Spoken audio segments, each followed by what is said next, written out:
नमस्कार साथियों, आप लोगों का स्वागत है माँ भवानी क्लासेस के यूट्यूब चैनल में। साथियों, आज हम लोग अर्धवार्षिक एग्जाम क्लास 10th का साइंस का जो एग्जाम हुआ है उसके ऑब्जेक्टिव के बारे में बात करेंगे और सही आंसर की बात करेंगे। तो आप लोग इससे मिला सकते हैं कौन कितना सही किए हैं। आइए हम लोग देखते हैं क्लास 10th का ऑब्जेक्टिव क्वेश्चन इस सितंबर 2025 में पूछा गया है। कक्षा 10 अर्धवार्षिक परीक्षा 2025 साइंस का, ये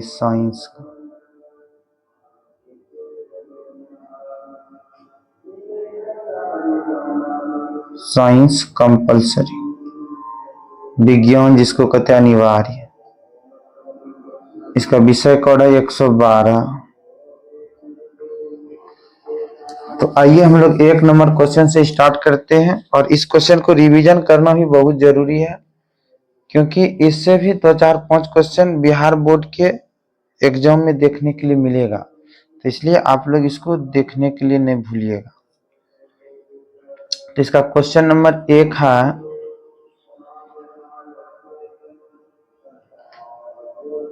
क्वेश्चन नंबर 1 है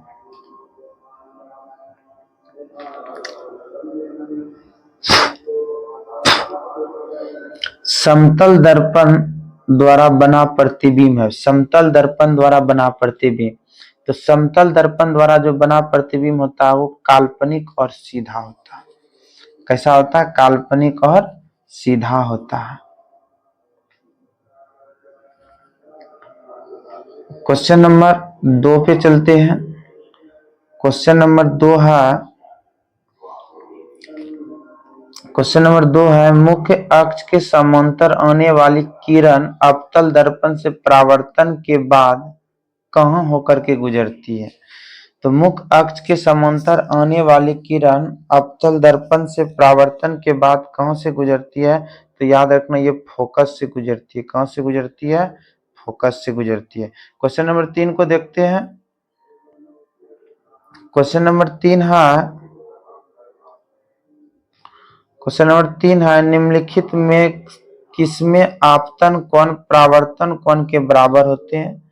हम लोग पढ़े हैं आपतन कोण परावर्तन कोण के बराबर जो होते हैं ये परावर्तन के दूसरे नियम में होते हैं, तो नियमित परावर्तन में। इसका आंसर बी सही हो जाएगा, नियमित परावर्तन, ऑप्शन बी। क्वेश्चन 3 के बाद क्वेश्चन 4 को देखते हैं। अवतल दर्पण की फोकस दूरी होती है, तो अवतल दर्पण की फोकस दूरी ऋणात्मक होती है और उत्तल दर्पण की फोकस दूरी धनात्मक होती है। तो यहाँ पूछ रहा है अवतल दर्पण की फोकस दूरी होती है, तो अवतल दर्पण की फोकस दूरी ऋणात्मक होता है, ऑप्शन बी सही हो जाएगा। क्वेश्चन 3, 4 के बाद 5 नंबर क्वेश्चन पे चलते हैं। 5 नंबर क्वेश्चन है सौर कुकर में कौन सा दर्पण का उपयोग करते हैं? तो याद रखना, सौर कुकर में हम लोग अवतल दर्पण का उपयोग करते हैं। इसका ऑप्शन सी सही हो जाएगा। 5 का सौर कुकर में अवतल दर्पण का उपयोग करते हैं। क्वेश्चन नंबर 6 है कि उत्तल दर्पण द्वारा बना प्रतिबिंब हमेशा होती है। तो उत्तल दर्पण के द्वारा जो बना प्रतिबिंब होता है हमेशा ये आभासी और सीधा होता है, ऑप्शन सी सही हो जाएगा, आभासी और सीधा। 6 के बाद 7 नंबर क्वेश्चन पे चलते हैं। 7 नंबर क्वेश्चन कह रहा है कि अवतल दर्पण में जब वस्तु अनंत पर हो तो प्रतिबिंब बनती है। जब वस्तु अनंत पे रखा जाए इसका प्रतिबिंब फोकस पर बनती है। कहाँ बनती है? फोकस पर, इसलिए ऑप्शन ए सही हो जाएगा। 7 नंबर के बाद 8 नंबर है कि वक्रता त्रिज्या बराबर होती है। वक्रता त्रिज्या, 8 नंबर क्वेश्चन करा, वक्रता त्रिज्या बराबर होती है। हम लोग पढ़े हैं एफ बराबर आर बटे 2, तो ई 2 इधर जाएगा तो गुना होगा, 2f बराबर आर हो जाएगा, आर हो जाएगा, 2f बराबर आर हो जाएगा। तो आप लोग बताइए इसका आंसर क्या हो जाएगा? 2f के बराबर होती है, 2f के बराबर, ऑप्शन ए सही हो जाएगा, ऑप्शन ए। 8 नंबर के बाद क्वेश्चन नंबर 9 पे चलते हैं। 9 नंबर क्वेश्चन है जब प्रकाश जब प्रकाश वायु से कांच में प्रवेश करते हैं, जब प्रकाश वायु से कांच में प्रवेश करते हैं तो क्या होते हैं, ये ऑप्शन सी सही हो जाएगा, अभिलंब की ओर मुड़ जाती है। 9 के बाद क्वेश्चन नंबर 10 पर चलते हैं। दर्पण सूत्र होता है, क्वेश्चन नंबर 10 है दर्पण सूत्र है, तो दर्पण सूत्र क्या हम लोग पढ़े हैं, 1/f बराबर 1/v plus 1/u, option A सही हो जाएगा। 10 के बाद हम लोग क्वेश्चन नंबर 11 पे चलते हैं। 11 नंबर क्वेश्चन कहता है,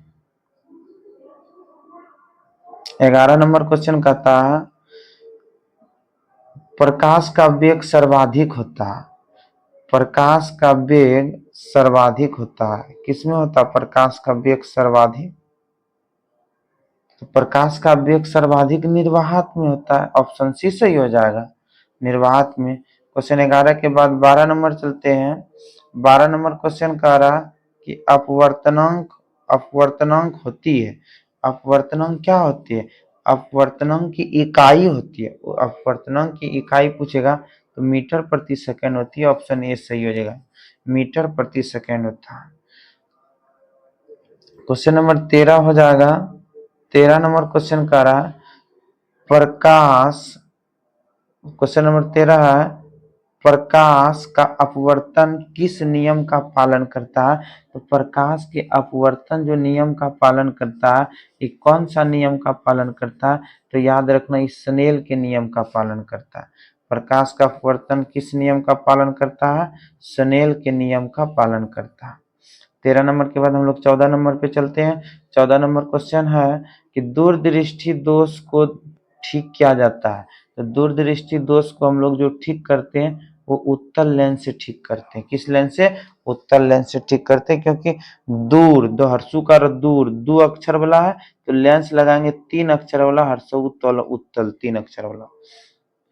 14 नंबर के बाद 15 नंबर क्वेश्चन पे चलते हैं।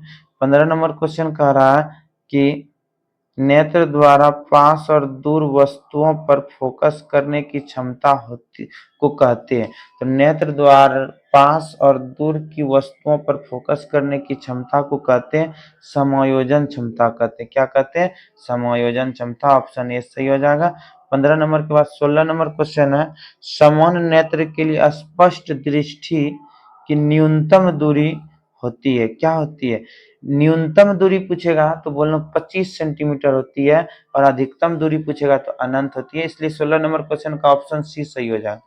16 नंबर के बाद 17 नंबर क्वेश्चन पे चलते हैं। 17 नंबर क्वेश्चन कह रहा है, 17 नंबर क्वेश्चन कह रहा है कि आकाश के नीले रंग के लिए निम्नलिखित में कौन सी घटना उत्तरदायी होती है, जब भी आकाश का नीला रंग होता है तो वो परिकिरण की घटना को दर्शाता है, इसलिए इसका ऑप्शन बी सही हो जाएगा, परिकिरण। 17 के बाद 18 नंबर क्वेश्चन पे चलते हैं। 18 नंबर क्वेश्चन कह रहा है कि प्रकाश का कौन रंग सबसे कम परिकिरणित होता है, तो प्रकाश का कौन रंग सबसे कम परिकिरणित होता है, तो इसका याद रखना लाल रंग, क्योंकि लाल रंग का तरंग दैर्घ्य अधिक होता है, और जिसका तरंग दैर्घ्य अधिक होगा उसका परिकिरण कम होगा, और जिसका परिकिरण अधिक होगा उसका तरंग दैर्घ्य कम होगा। 18 के बाद 19 नंबर क्वेश्चन पे चलते हैं। 19 नंबर क्वेश्चन है तारों का टिमटिमाना किस कारण होता है, तो तारों का टिमटिमाना हम लोग पढ़े थे वायुमंडलीय अपवर्तन, ऑप्शन सी सही हो जाएगा। 19 के बाद 20 नंबर क्वेश्चन पे चलते हैं। शक्ति लेंस की शक्ति को व्यक्त किया जाता है, तो बोलना डायोप्टर से, ऑप्शन बी हो जाएगा 20 का बी। 23 नंबर क्वेश्चन पे चलते हैं। 21 नंबर सॉरी 21 नंबर क्वेश्चन कहता है विद्युत धारा की असाई मात्रक होती है, विद्युत धारा का असाई मात्रक एम्पियर होता है, ऑप्शन सी हो जाएगा। 21 के बाद 22 नंबर क्वेश्चन पे हम लोग चलते हैं।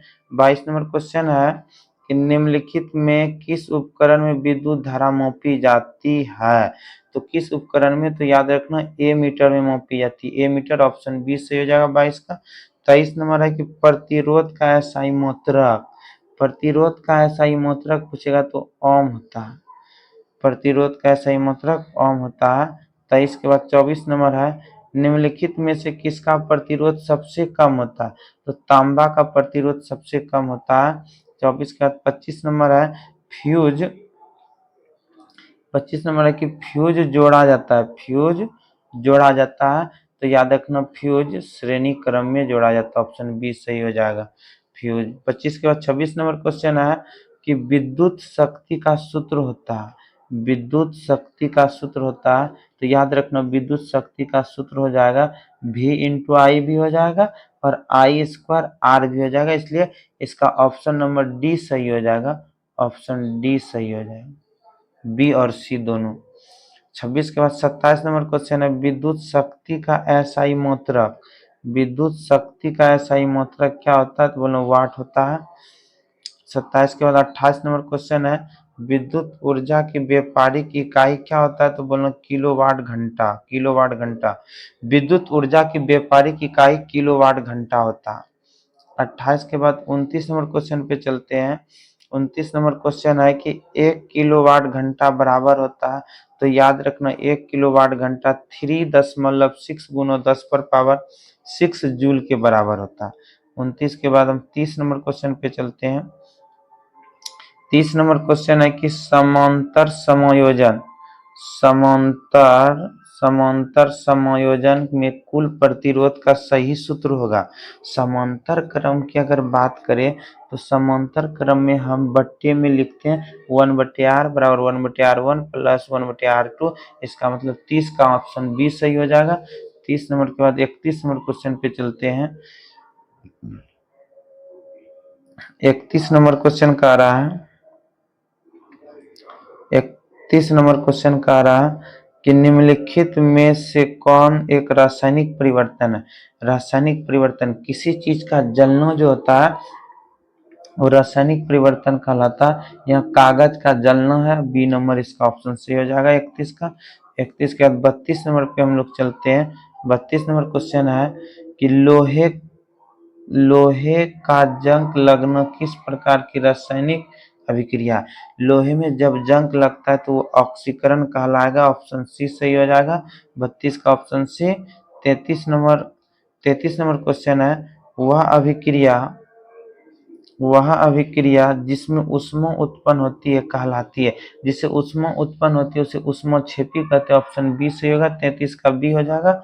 34 नंबर क्वेश्चन है चूना पत्थर का रासायनिक सूत्र क्या होता है, चूना पत्थर का रासायनिक सूत्र, ये क्वेश्चन बहुत इंपॉर्टेंट है।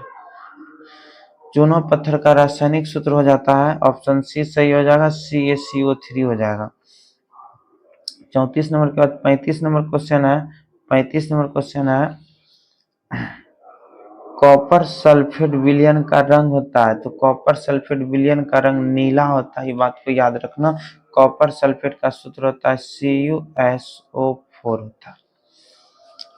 इसमें हम लोग 80 क्वेश्चन पे बात कर रहे हैं। 35 नंबर के बाद 36 नंबर क्वेश्चन है।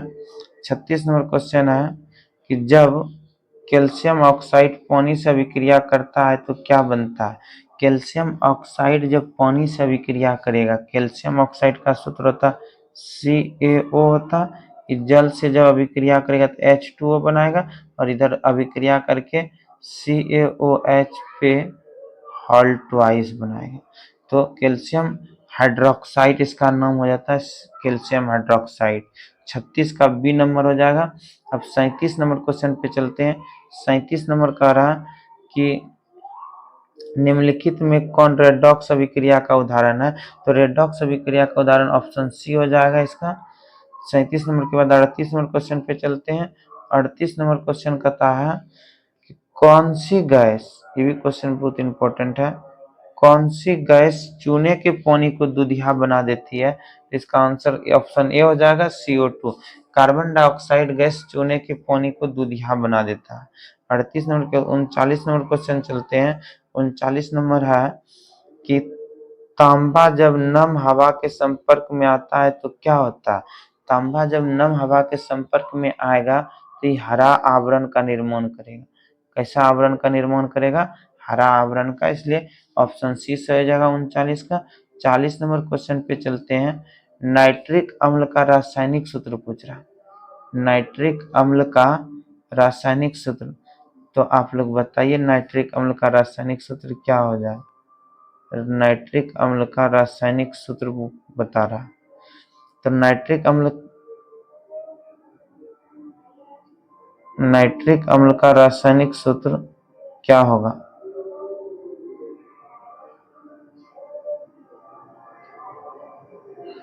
तो नाइट्रिक अम्ल का रासायनिक सूत्र होता है HNO3। ऑप्शन सी सही हो जाएगा। उसके बाद 40 के बाद 41 नंबर क्वेश्चन पे चलते हैं। 41 नंबर क्वेश्चन कह रहा है कि निम्नलिखित में से कौन क्षार है? अगर इसमें हम बात करें तो ये एसिटिक अम्ल है, और बी नंबर जो HNO3 ये नाइट्रिक अम्ल है, HCl ये हाइड्रोक्लोरिक अम्ल है। ये तीनों अम्ल है, लेकिन इसका आंसर ऑप्शन डी सही हो जाएगा, NaOH जो क्षार है। 41 का भी। 42 नंबर क्वेश्चन है, नींबू में कौन सा अम्ल पाया जाता है? ये बात सभी जानता है, नींबू में साइट्रिक अम्ल पाया जाता है। ऑप्शन बी सही हो जाएगा। नींबू में कौन सा अम्ल पाया जाता है? साइट्रिक अम्ल पाया जाता है। 42 नंबर के बाद 43 नंबर क्वेश्चन है। 43 नंबर क्वेश्चन का कहना, निम्नलिखित में कौन प्राकृतिक सूचक है? तो ऑप्शन ए सही हो जाएगा, मेथिल ऑरेंज प्राकृतिक सूचक है। 43 के बाद हम 44 नंबर क्वेश्चन पे चलते हैं। 44 नंबर क्वेश्चन है कि अम्ल में लिटमस का रंग कौन सा होता है? तो अम्ल में जब हम लिटमस का रंग मिलाते हैं तो वो लाल कर देता है। अम्ल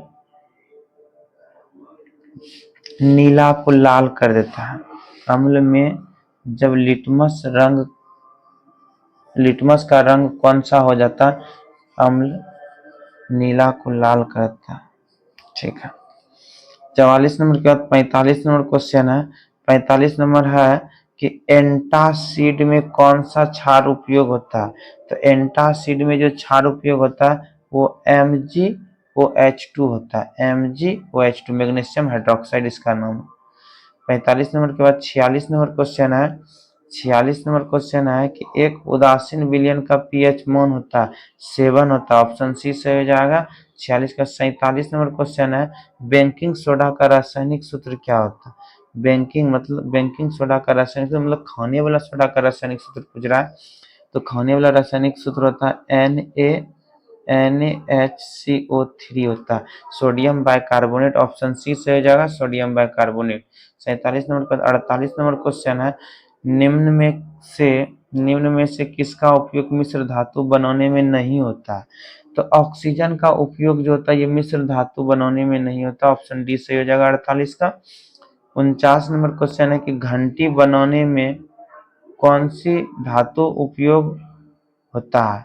49 नंबर क्वेश्चन है कि घंटी बनाने में कौन सी धातु उपयोग होता है? तो 49 का आंसर हो जाएगा कांसा। ऑप्शन बी हो जाएगा कांसा।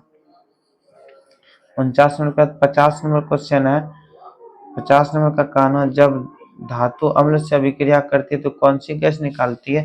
ये क्वेश्चन बता चुके हैं। धातु जब अम्ल से अभिक्रिया करती है तो हाइड्रोजन गैस निकालती है। कौन सी गैस निकालती है? Hydrogen H2। ऑप्शन सी सही हो जाएगा। 50 के बाद 51 नंबर क्वेश्चन है, निम्नलिखित में से कौन सी धातु जल से अभिक्रिया नहीं करती है? जल से अभिक्रिया नहीं करती है, तो इसका आंसर हो जाएगा ऑप्शन सी सोना। मतलब Au और Ag और Pt, मतलब सोना, चांदी, प्लेटिनम तीन एक ऐसा धातु है जो किसी भी अवस्था में रिएक्शन नहीं करती है। 51 नंबर के बाद 52 नंबर क्वेश्चन है कि अधातुएं होती है तो अधातुएं जो होती है वो भंगुर होती है। कैसी होती है? भंगुर। डी नंबर हो जाएगा 52 का डी। 53 नंबर है, निम्नलिखित में कौन धातु सामान्य ताप पर तरल अवस्था में पाया जाता है? तो याद रखना, पारा सामान्य ताप पर तरल अवस्था में पाया जाता है। पारा का Hg संकेत होता है और परमाणु संख्या 80 होता है, Hg 80। तो 53 का बी हो जाएगा। 54 नंबर है, लोहे को गैल्वेनाइजेशन करने के लिए धातु का उपयोग किया जाता है। लोहे में गैल्वेनाइजेशन करने के लिए जिंक धातु का उपयोग किया जाता है। ऑप्शन बी 54 का बी। 55 नंबर है, निम्नलिखित में से सबसे मुलायम धातु होता है? तो सबसे मुलायम अगर धातु की बात करें तो इसमें हो जाएगा सोडियम, हो जाएगा ऑप्शन ए 55 का ये। 56 नंबर है कि निम्नलिखित में कौन एक जीवन प्रक्रिया है? निम्नलिखित में से कौन एक जीवन प्रक्रिया है? तो जीवन की प्रक्रिया क्या होती है? वृद्धि भी करना होता है, प्रजनन करना, श्वसन करना, इनमें से सभी ऑप्शन डी सही हो जाएगा 56 का। 57 नंबर है, ऑक्सीजन की अनुपस्थिति में ग्लूकोज का भंजन कहलाता है। जब ऑक्सीजन की अनुपस्थिति में जो श्वसन होता है उसी को हम लोग अवायवीय श्वसन कहते हैं। 57 के बाद 58 नंबर क्वेश्चन है। 58 नंबर क्वेश्चन है कि कोशिका के किस भाग में श्वसन होता है? तो कोशिका के माइटोकॉन्ड्रिया वाला भाग में श्वसन होता है। 58 का सी सही हो जाएगा। 59 नंबर क्वेश्चन है। 59 नंबर है कि कार्बोहाइड्रेट के पाचन का अंतिम उत्पाद क्या होता है? देखो इसका आंसर बहुत बच्चा एमिनो अम्ल मारता है, लेकिन इसका आंसर ग्लूकोज हो जाएगा। अंतिम उत्पाद ग्लूकोज होता है। 59 के बाद 60 नंबर क्वेश्चन है। 60 नंबर क्वेश्चन है, कौन सा अंग पीत रस का स्रावन करता है? तो याद रखना, पीत रस का जो स्रावन करता है वो यकृत करता है। ऑप्शन 20 से हो जाएगा 60 का। 61 है कि पाचन नली का कौन सा भाग जल को अवशोषित करता है? तो पाचन नली का कौन सा भाग? तो बोलो बड़ी आंत जल को अवशोषित करता है। ऑप्शन सी 61 का। 62 नंबर क्वेश्चन है कि वृक्क की मूल इकाई होती है। तो वृक्क की मूल इकाई को हम लोग नेफ्रॉन कहते हैं, नेफ्रॉन। ऑप्शन बी हो जाएगा 62 का। 63 नंबर देखो, तंत्रिका तंत्रिका तंत्र की संरचनात्मक और क्रियात्मक इकाई क्या कहलाते हैं? तो तंत्रिका तंत्र के संरचनात्मक एवं क्रियात्मक इकाई को हम लोग नेफ्रॉन कहते हैं। ऑप्शन सी सही हो जाएगा। 63 के बाद 64 नंबर है, मस्तिष्क का वह भाग जो संतुलन और स्थिति के लिए उत्तरदायी होता है। देखो मस्तिष्क का वह भाग जो संतुलन और स्थिति के लिए उत्तरदायी होता है, इसी को हम लोग सेरिबेलम कहते हैं। ऑप्शन सी से हो जाएगा 64 का। 65 नंबर है, 65 नंबर, रिफ्लेक्स क्रिया नियंत्रण करती है। जो खुद रिफ्लेक्स क्रिया को नियंत्रण करने का जो कार्य करता है वो मेरुरज्जु करता है, जिसको स्पाइनल कॉर्ड कहते हैं। इंग्लिश में मेरुरज्जु करता है रिफ्लेक्स क्रिया। 65 नंबर के बाद 66 नंबर है। 66 नंबर क्वेश्चन है, किस हार्मोन को लड़ो या भागो हार्मोन कहा जाता है? तो याद रखना, एड्रेनिल को लड़ो या भागो हार्मोन कहा जाता है। 66 नंबर के बाद 67 नंबर क्वेश्चन है। 67 नंबर का, किस अंतःस्रावित ग्रंथि को मास्टर ग्रंथि कहते हैं? तो इसका ऑप्शन 20 से हो जाएगा। प्यूटेटरी ग्रंथि को मास्टर ग्रंथि कहते हैं। इसी को पीयूष ग्रंथि भी कहते हैं। ये मस्तिष्क में पाया जाता है। 67 नंबर के बाद 68 नंबर है, सूरजमुखी सूरजमुखी का सूर्य को ओर झुकना कहलाता है, तो प्रकाशनुवर्तन कहलाता है। ऑप्शन ए सही हो जाएगा, प्रकाशनुवर्तन। 68 नंबर के बाद 69 नंबर क्वेश्चन नहीं है और 70 नहीं है, 71 भी नहीं, लेकिन 72 से चलते हैं। 72 नंबर क्वेश्चन, निम्नलिखित में से कौन सा फूल का नर प्रजनन अंग है? तो बोलो पुंकेसर है। 72 का सी हो जाएगा।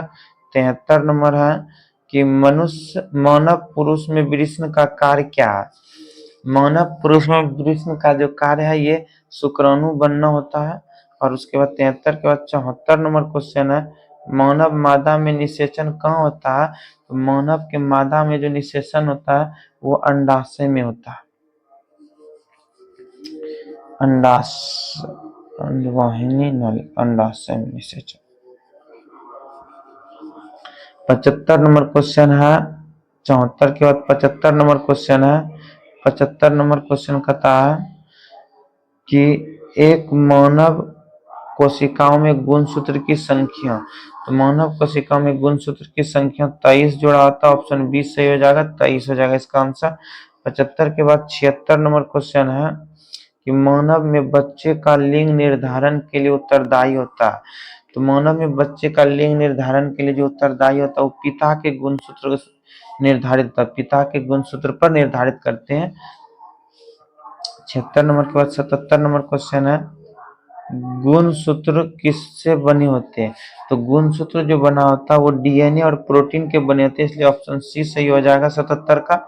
78 नंबर क्वेश्चन देखते हैं, निम्नलिखित में कौन सा भाग मानव का अवशोषित अंग है? तो मानव का अवशोषित अंग जो होता है वो अपेंडिक्स होता है। 78 का ऑप्शन सी। 79 नंबर है, प्राकृतिक चयन का सिद्धांत प्रस्तुत किया। चार्ल्स डार्विन ने किया था प्राकृतिक चयन का सिद्धांत। अंतिम सवाल है, 80 नंबर सवाल है कि मानव का विकास कहाँ हुआ है? तो मानव का विकास अफ्रीका में हुआ। ऑप्शन सी सही हो जाएगा। 80 सवाल में से 3 सवाल का आंसर नहीं देते, मतलब 3 सवाल मिला ही नहीं था क्वेश्चन जो भेजा था। इसमें हम लोग 80 का कंफर्म आंसर किए हैं और सटीक आंसर किए हैं और बहुत ही कम समय में आंसर किए हैं, इसलिए इसको देख करके अपना क्वेश्चन पेपर को मिला लीजिए। और इसके बाद सब्जेक्टिव क्वेश्चन है, तो सब्जेक्टिव क्वेश्चन देख लीजिए। रंध्र में रक्षकों कोशिकाओं की अलैंगिक जनन पूछा, कायिका प्रावधान पूछा, फूलों के जनन अंगों के नाम लिखे, ये सब पूछा है। दीर्घ उत्तरीय उत्तल लेंस द्वारा वास्तविक आवर्धित प्रतिबिंब बनता है। दूरदृष्टि दोष से आप क्या समझते हैं? ये सब क्वेश्चन पूछा, सब्जेक्टिव क्वेश्चन। और ये जो है अर्धवार्षिक परीक्षा सितंबर 2025 में जो हुआ है साइंस का, उसी का आंसर करा है, देख लो।